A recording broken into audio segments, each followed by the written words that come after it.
there we go. I do believe we are alive. Do I believe we're alive? I do believe we're live. So I'll say indeed, and greetings unto you, beloved and holy friends. What a dear pleasure it is to have you here again on another Conscious Evolution. Another opportunity for us to consider the future we share. I don't know if I did just spot something, but I want to check. There's a piece of dung on the ground, and that piece of dung has a bunch of sprouts growing out of it. And if I'm not mistaken, there's a little fungus. Yeah, there is. There's a little fungus growing out of it too. You want to see? First comment of 2025. All honor to Jo. She was first. No. This cow ate a bunch of seeds, and there's like some thingies growing out of it, and that right there is a little fungus that I just spotted. I don't know if there's a way for me to properly capture. Little fungus, dude. Whole little ecosystem. Pippi's like, what's this? Is there something here? Is there something here of interest? Huh? There's something I need to be interested in? No, Pippi, it's fine. There we go. Back on this side again. Let me put you friends back. First comment of 2025. You know, me and Christian had a good time last night, spending the New Year's together. We had a bunch of conversations, as you do. We had a bunch of things to consider. We had a bunch of layers that we revealed. We tried to be as honest with one another as we can. There were conversations shared about the future, about our anticipations thereof. There were conversations about our nature and our ability to falter, to be wrong. Happy New Year to you, Akash Arari. I don't know if I'm saying your name correctly, but I love you. Happy New Year, brother. May 2025 be a blessing upon us. May we find ourselves hopeful, filled with a deep sense of purpose. May we find meaningful things to do with our time. May we appreciate this year after we pass through it. Okay. Akashadi. HNY. Thank you. Thank you, Jo, for saying hi as well. All right, so today's stream topic is about, how we are going to share a future. And that is a topic that got almost like seeded into my brain by Christian. One of the things that he talked about, Sweta, it's nice having you here. Bless you. Thank you for finding yourself here. One of the things that my friend talked about yesterday is how we share a future, right? And of course, it should be clear to all of us that we, human beings, will share a future. But the way in which he said it yesterday made it make sense to me in a way that it hasn't as much before. Where we were talking about the love we have for one another and the want we have to see each other succeed, right? This want to have each other be okay, to be healthy, to be taking care of ourselves in so many words. And even though I feel that way, and I am pretty vocal about that want as well in this community, in my teaching, if you will, of trying to get us as a community healthy too, I didn't necessarily hold it in the same way that he suggested I should. And it's to see not only the person in front of you, but also the fact that they are a part of your future, right? That it's one thing to see a person in this instance and see them for what they are, for who they are, for where they are in their own journey, emotionally, spiritually, financially, and then to come to some sort of conclusion, right? To have some sort of idea about what you think they are, who you think they are, what you think they'll do with their lives. And it's very detached. It's very separate, right? Because you get to almost like have them be wrapped up in a little bow, and they will have to experience the things they experience, and you will be wrapped up in your little bow, and you'll experience what you experience. When both of us know that's not true, right? We are influenced by those we have in our lives. We are influenced by those we have in our immediate moments, and in that way we absolutely will be influenced by those we have in our future. And that's all of us, right? We can admit, or let's create some room for there to be death, there to be loss, right? People might die, and in that way we might not have the same future with them. And in that way, if we get to have a future with anybody, that is a blessing as well. So not only is it a blessing to know that in the future we will have friends there with us, but at the same time, it is a imperative. It is a mission. It is of utmost importance. It's a specific word that I'm looking for. Our responsibility. There we go. It is our responsibility to uplift those around us because they're a part of our futures, right? Integrally. That your future isn't as beautiful, your future isn't as vast, your future isn't as kind, your future isn't as quiet and relaxed and calm. Your future isn't what it's supposed to be if the people around you don't have good futures either, right? If they don't have a future to look forward to, it by that definition kind of like takes from your future as well.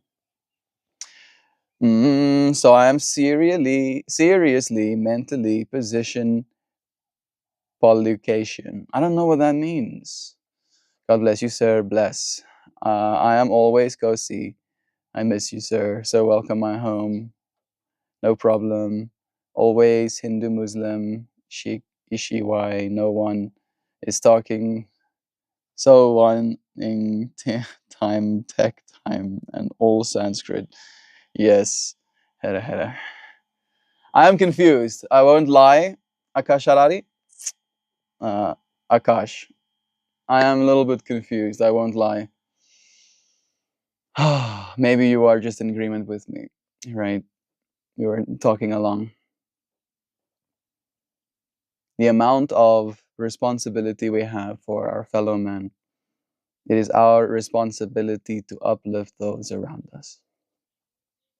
Even more beautiful, reading them in your words, reading them in your voice, Joe. It is hard to always know how to do perfectly, right? Because my idea of uplifting those around me might be different than the idea of the next person trying to uplift the people around them.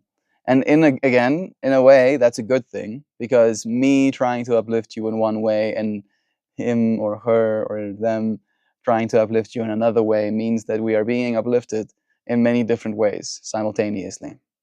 However, at the same time, another conversation that I had with Christian last night is how our ways of communicating are compatible, right? Where the conversation started around being teachers to one another and the role that I've played in Christian's life, showing him what a friend is, and showing him what is of importance in that way. And then I had to echo back to him that importance, that love, is something that he has been holding the whole time. I am in a way just reflecting back to him what he's been willing to give to this experience. And we have in that way as well become a part of each other's futures, right? Not only like even if, let's say, we cease talking today, we would still be a part of each other's futures because we were a part of each other's present moments and we are influencing one another, right? And in this responsibility to uplift one another, this conversation came up about communication styles and how his his idea or like his perception of me has been in ways of someone trying to help him, right, in so many words. And I said to him in that moment that that was not actually my intention, right? I didn't descriptly set out with the intention of this guy needs help and I need to help him, right? It was more a perspective of he came to me in that moment, and the only thing that I could give him in that moment was what that moment had to give, right? For instance, maybe you are not hopeful of the future. Maybe you're not hopeful of our financial systems. Maybe you're not hopeful with climate change. Maybe you're not hopeful with add your thing here, right? I am more than willing to admit that the things that you are scared of in this moment about these things you're not hopeful about are real, right? That the fear can be justified, that the possibility, the confusion, the lack of information that exists there is real. However, if in a moment that becomes almost like the subject of conversation, I will take the position of arguing for the light side, right? Oh, yeah, climate change. And then again, every degree Celsius that the atmosphere goes up in temperature, we gain more water retention. So i.e., there will be more rainstorms, there will be a lot more rain falling on planet Earth's surface, hopefully. And in that way, we will have these whole new rainforests forming. So, climate change, global warming, stressful. Also, changing climate is how it's been, right? And our Earth will adjust, and I trust we will adjust alongside it as well. So that's like one fractal. The financial system, thinking about blockchain, thinking about putting money back into people's hands, kind of like detangling this manipulative system slowly but surely. Thinking about our technology, our renewables, our ability to actually start generating electricity non-locally, locally, right? Decentralized energy production is now a part of our realities as well, where if you have the capital, you can spend a couple of cash, buy yourself batteries and solar panels, and then suddenly you are detached to a system that used to, I want to say a system that used to almost like steal from you. I don't know if it's necessarily always theft, but a system that has you as its asset, right? Like you are the thing generating value in that system. Sure, they're providing a service, but the service that they provide, they get to decide, how much they charge you for it. Really, sir? Climate change? I mean, I'm making examples right now, It's one of the things. It's one of the things that's a part of our future, right? Like our Earth and our climate is also going to be a part of our future.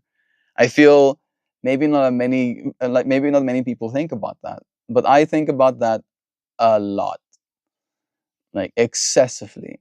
That it's one thing to plan your future, it's one thing to imagine what your future can look like, but my future and my planning of my future and my imagining of what my future look like integrally as a part of its consideration thinks about the heat, thinks about the temperature, thinks about the environment that I'll be in, right? Because again, that will affect my immediate moment, the experience I'll be having as I'm having it right now in the future, right? And again, if the weather, if the weather can influence us, which it does, how much more can people? There were a few conversations had last night as well about desensitization, in so many words. There's part of us that can callous, right? Form this I don't care mentality, right? And really not caring, right? There is a part of us that unironically does have the ability to not care. And I wonder what that part of us is, right? Are we leaning into our emptiness, our void? One of the things that Brother Ryan suggests is the dissolution of separateness. To acknowledge that there isn't really a clear distinction between where you end and the universe starts, right? Realistically, Like there's no real line you can draw. You can say like, oh, here, Mel, this is where I stop and the universe starts. But you're breathing air, right? So by that extension, the atmosphere is also a part of the system, right? These lungs, they're open to this everything. And then there's food, and then there's water, and then there's sunlight, vitamin D, and then there is the microorganisms living inside our body that are also gained throughout time, from potential external sources that can be given to you from a healthy donor, as an external source as well. And again, just again, like getting that part of the universe as a part of your universe can change your universe, right? Can change your future, can change the things you can eat, can change the things you can enjoy. Not not mustak relistar so user. Let me see something real quickly. Should be fine on this one. Here we go. Yeah, our future. Our future. It's our future, quite literally. There is no separation. This is something all of us will get to experience.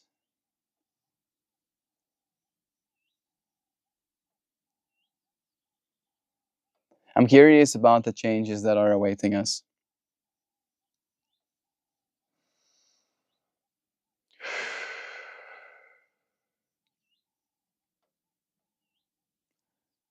Thinking about another little snippet of Charles Hoskin that's playing in the back of my head about if we don't like our political systems, we change them. If we don't like our financial systems, we change them.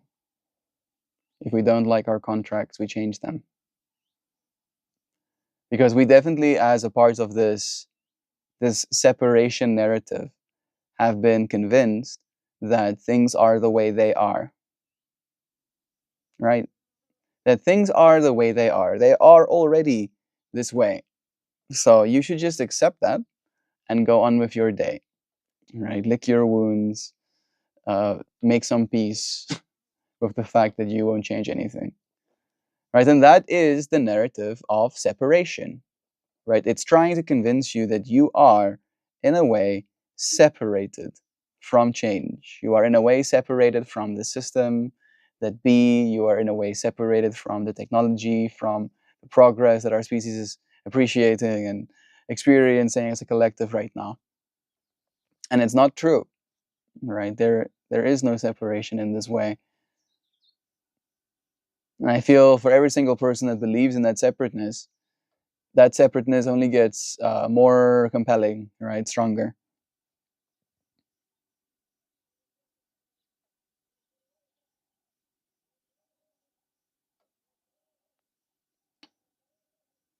No problem, Mankowski.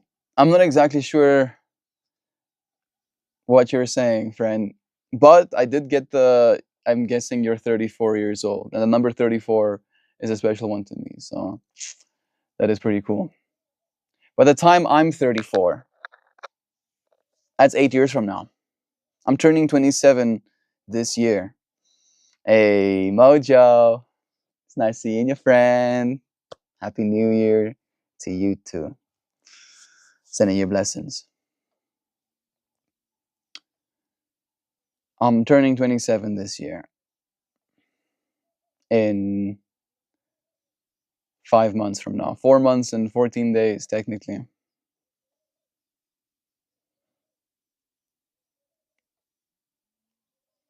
I do think that's going to be a whole nother shift again. Apparently, the year of 27 is an important one. I'm kind of curious as to what the language models thinks about that as a concept. And then I'm going to probably read you yesterday's poem. I really did enjoy the way it turned out. I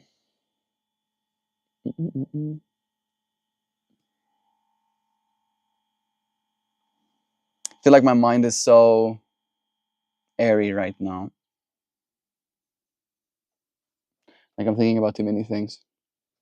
Me and my friends are talking about the significance of turning 27 and how some people believe that 27 is like your rock star era, where you either continue to live after that year or you potentially pass away flying too close to the metaphorical sun.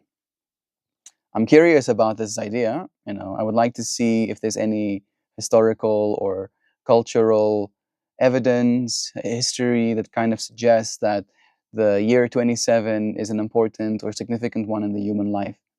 I'm also curious as to the fact that in numerology, we have entered the year 2025, and 2025 reduced down to its constituent number is 9, the same as the 27. Is there any overlap in synchronicity with it being the year of 27, on top of the fact that I'll be turning 27?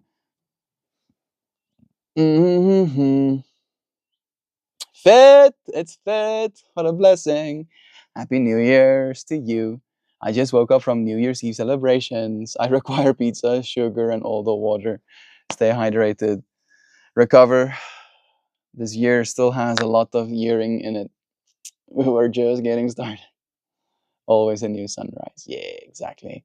Fit, haven't seen you since, last year. Joe, it's been too long. Okay. The age of 27 has garnered cultural significance, particularly due to the 27 Club, a term referring to several influential musicians and artists who passed away at that age. Notable members include Jimi Hendrix, Janis Joplin, Jim Morris, Kurt Cobain, and Amy Winehouse. I remember Amy Winehouse dying, and to think that I'm the same age as her, like because I think she died when I was like in high school, like a 14-year-old or something. A study led Amy Winehouse. This pattern has led to a perception that 27 is a pivotal age, especially in the entertainment industry. However, recent research indicates that 27 Club is more myth than reality. A study led by Dr. Zachary Dunnivan from the University of California, Davis found no increased likelihood of notable individuals dying at 27 compared to other young ages. Despite this, the myth persists, influencing public perception and adding to the enduring fame of these celebrities. Interesting as well. 5 also reduces to 9. The number 9 is associated with completion, transformation, and the end of cycles. Entering a 9 year signifies a period of introspection, closure, and preparation for new beginnings. The universal energy encourages individuals to reflect on their lives, release what no longer serves them, and embrace personal growth. Given that you're turning 27 in 2025, a year resonating with the number 9, this period may hold particular significance for you. In particular significance for you. It presents an opportunity for profound personal transformation, aligning with the numerological themes of completion and renewal. Embracing the energy can facilitate meaningful self-reflection and growth as you transition into the next phase of your life. Huzzah! Here is Sir Solo, You My Love.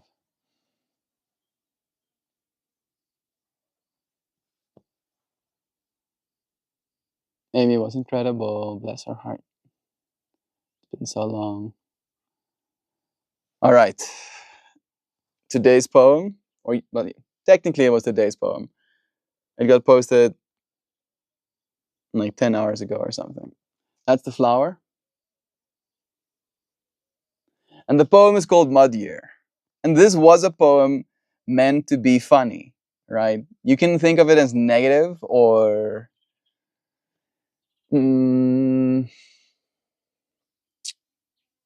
sulking.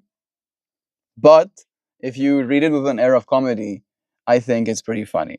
Me and Christian spent like a lot of time properly laughing last night after we got this poem written. And it goes like this: Mud Year. Well, here we are again. Boots stuck in last year's leftovers, mud clinging like it's got something to prove. And me, I'm no phoenix. I'm just a mud person, wiggling free, one squelch at a time. New year, same puddle, but who needs resolution when you've got balance? Not metaphorically. I mean, literally. Trying not to faceplant. Sure, they say new year, new you, but maybe I'll just be the same old me, just wetter, muddier, a little more amused at how bad I am at dodging the mess. The mud doesn't care about my 5 year plan. It doesn't ask me to be better, stronger, or rise above. It just invites me to sink in, laugh, and call it a year. Last year was a mud year for me, right? And again, last year was the year of abundance. And I am willing to stand by that, right? It was a year of abundance. There was an abundance of opportunity arising in our lives. uh, I earned more from clients than I've ever earned before in my life. Literally, in my entire life, this year, I earned the most from clients. And in that way, there was an abundance. However, there was also an abundance that was expected in all of the things that were stolen, in living expenses, in buying food for more than just myself. There was a lot of challenge in that way in this experience that required this year's abundance, and it has really kind of dawned on me that mud, in that way, brings abundance, right? That from mud we have made all the abundance we have in our lives right now. So even though yesterday was a mud year, mud was being flung, right?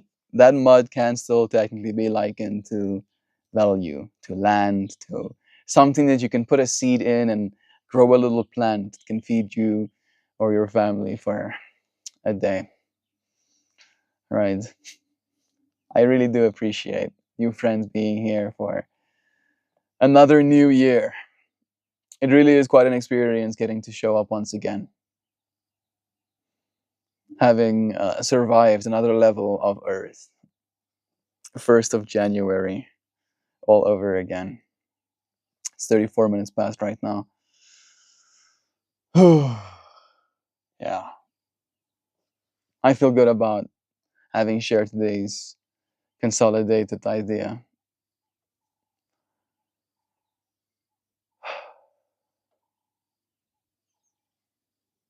Continuing forward. Maybe I can ask this as a question, if anybody is going to be up to answering, is did you want the year to end coming onto New Year?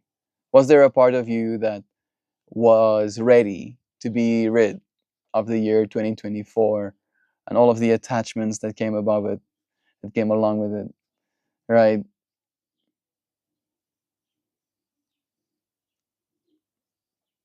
I don't know. Part of me feels like this was one of the hardest years in my life, the one that just passed. And there was a part of me that was ready for it to be done. And I haven't felt that way many times before in my life. So that definitely was a part of the experience that kind of made me think, as above, so below, we find balance in between. Always. Fid says, happy 2025, Melt. It's been so nice having this place to hang out when I need to center myself. Thank you for creating this space, my friend. Thank you for visiting it. Right. I am just, in the words of Pojo, Arjaju, a coffee shop. All right. I am a little brewery. I'm a little place, all right, where we get to come together in the same way we might in our favorite little coffee shop, right? If we were all living in the same town, I would want to host a space where people can come together and I can serve them. I do not have that kind of money right now to afford property or to start a business that It's going to expect me to acquire equity. However, this doesn't cost me anything. It costs me some internet, right? It costs me some electricity. But in that way, relatively speaking, it's pretty low cost. Still costs something, but the amount of value we've been able to create, that's kind of the thing I'm getting at. Like, for the amount of money spent and the amount of value created, I feel we have been so radically successful that I can only say thank you again for your friends' support, for buying coffee in my shop. I love coffee, so that's a good thing. I do love coffee too. I have been trying to consume less of it. Not intentionally, weirdly enough. Last year, I just spent a lot of time making sacrifices. Yeah, let's say that. I've made a bunch of sacrifices. And one of those sacrifices that I was willing to make is buying myself coffee. And I don't know, I don't think I've been negatively influenced by not having it. So I do appreciate I do appreciate my coffee so much. But it did become a ritual for me, right? Where I almost had a coffee literally every single day before stream. It got so, I want to say, bad that I would press myself a coffee with my AeroPress, water to it. I would like press and it would like be half filled, and I would add cold water to it to full, and then I would just down it. Right? I would literally drink it like a potion before I came and streamed. And I became, I want to say the word dependent, even though I don't want to say the word dependent. I became a little bit dependent on it because I was like, oh, do my stream. So around this time, I should get ready, put on the kettle, crush beans, put beans in thing, squeeze. Otherwise, I won't get to drink my potion. And it became a part of my whole thing. And as soon as my environment changed and the time I gave to things cyclically in my day changed as well, it was interesting for me to notice how that kind of like fell out of favor a little bit. Siobhan says, I compartmentalize, so there's certain 2024 compartments that could definitely throw out to make room for 2025's other compartments that will be safeguarded. Yeah, some parts, right? If I am going to think back on the year 2024, I'm going to think the year 2024 was when Jovan came and saw me in South Africa. Was the year I did some work for festivals. Was the year I became a brand influencer. I can say, cringe as it is. This was still a very abundant year, Like I wanted to be under no illusions, but mud can also be a type of abundance. I allowed a lot of bad habits to take hold in 2024. I look forward to creating better ones in 2025. I'm so proud of you, Mojo. Me too. Me too. Like, I relate to that a lot. I've also been called to have better habits, to spend my time in a better way. One of the conversations that me and Christian had last night as well is this concept of being a better man. And I should roll it back and almost share the fact that I've been thinking about not doing certain things, right? For instance, smoking weed all day. I haven't smoked weed yet during this stream, and I intentionally left my Dynavap out of arm's reach because that's the way I wanted it to be. You know, I'm not I'm not sure how long it will last, but I'm going to try and only smoke later in the day. And I was asking Christian, why do you think that is? Why do I feel this need to reprioritize my like time slots, to like give different priorities to different time slots in my day? And the answer came from him that I want to be a better man, right? And then be a better woman as well, better person. It's not necessarily a gender-based thing, but more a action-based thing, right? Where maybe in my mind, I believe that if I changed something, there would be other things changing alongside it in tandem, in step. And those changes are better, right? Makes me a better man, makes me a better person for this world, equips me with skills that I wouldn't have gained if I chose something else. And I feel it's one of those things that's a really difficult decision to make, not from the perspective of necessarily addiction, but from a perspective of love, where we all love different things in our lives, right? And amongst them, I love weed. And the relationship I have with it right now is not one of love as much as it's one of, I want to say the word convenience, but I don't even think it's convenience as much as it's norm, right? In the same way, I have a relationship with air, that I breathe it and then I am oxygenated. I have a relationship with weed, where I smoke it or vape it and then I have vaped it, right? It's no longer something I do because I enjoy it. I should say those words almost, right? I do enjoy it, at least I think, but it's not done simply for the enjoyment anymore.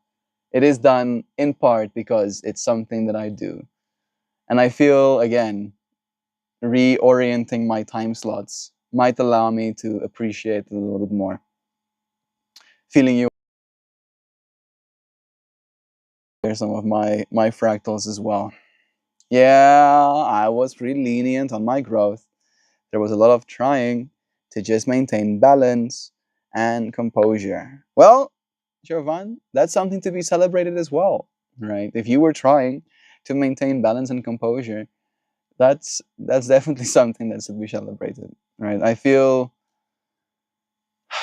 this year was not balanced for me too, and finding balance again might be challenging, but the fact that we're trying to like stabilize ourselves is a good thing.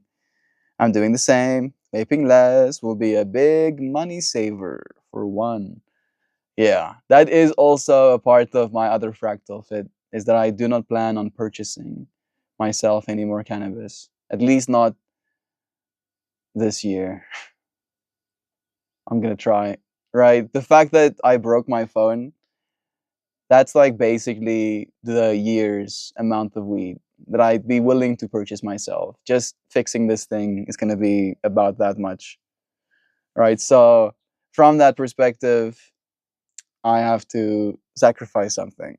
And I'm willing to sacrifice that, save money, and get this thing fixed. Too much work, too much phone, too much weed, not enough exercise, not enough meditation. Marja, you might not want to right now, but let's take just 2 minutes of meditation. All right?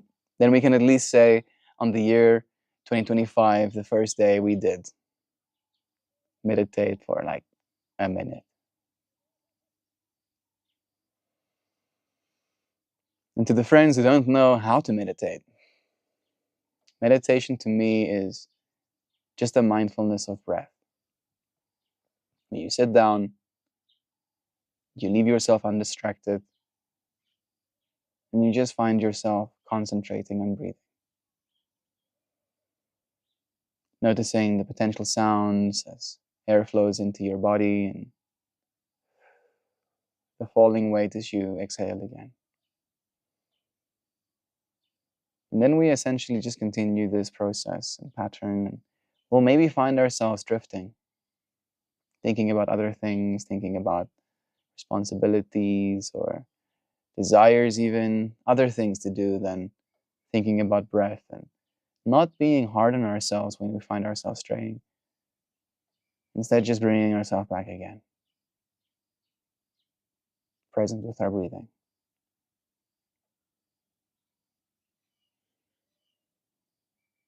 And that, at least to me, really is all meditation is. I feel we definitely as a society have been hurt by the perspective, by the narrative that you're supposed to reach some sort of enlightenment. But just this mindfulness, this bringing ourselves back over and over again to our breathing, a mindfulness of the fact that we are in control. Maybe not in control of everything, but at least in control of how we spend the next 2 minutes. All right? That's pretty cool. And if you did that with me, I feel different. I don't know if you do too. Just 2 minutes of meditation can make a difference.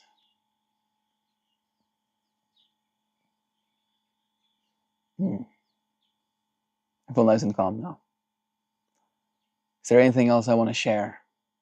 Anything else I want to consider with you, friends? Anything else of importance? Maybe I'll just reiterate one more time today's stream topic. Is the fact that all of us are a part of each other's futures. That there is no separation. And in that lack of separation, the future that your fellow man will experience will influence the future you will experience. In a way that seeing someone else's suffering in your future will, when that future comes, influence you then and now, right? If you have a best friend who went down the dark side, right, got into habits that do not serve their lives, and you have to spend the next 5 years building something for yourself, for example, finding that friend 5 years later and they've not been taking care of themselves, isn't something that you like finding out, right? It's not something that serves you. It's not something that excites you. It's only something that concerns you, something that makes you want for things to be differently, something that causes you suffering. So in that way, we can all take it upon ourselves, take the responsibility of influencing our world. The way you friends out, right? The fact that you're here right now influences me. The fact that I'm here right now influences you. And I hope for the best possible future for all of us, because it's our future. And there is no separation therefrom. It's a good future for me. It ought to be a good future for you too. And I do believe we're going to have a good future. That is something that I'll keep hyping about until the day I'm dead. Because the future is always coming. Indefinitely, right? I appreciate you, friends, for joining me for today's vertical stream. I'm still going to do a little horizontal one just for a few moments, and then I'll say goodbye officially. Thank you, friends, for finding yourself here with me on another day, another opportunity for us to consciously evolve. I hope you have an amazing 2025. If I don't see you for the rest of the year, hope not, but I'll wish you even more happy 2025 as we continue. Thank you, Mel. The stream was full of great things to consider. Love is true. Thank you. I love you. I'll see you again soon in the next one, or tomorrow, or when we do.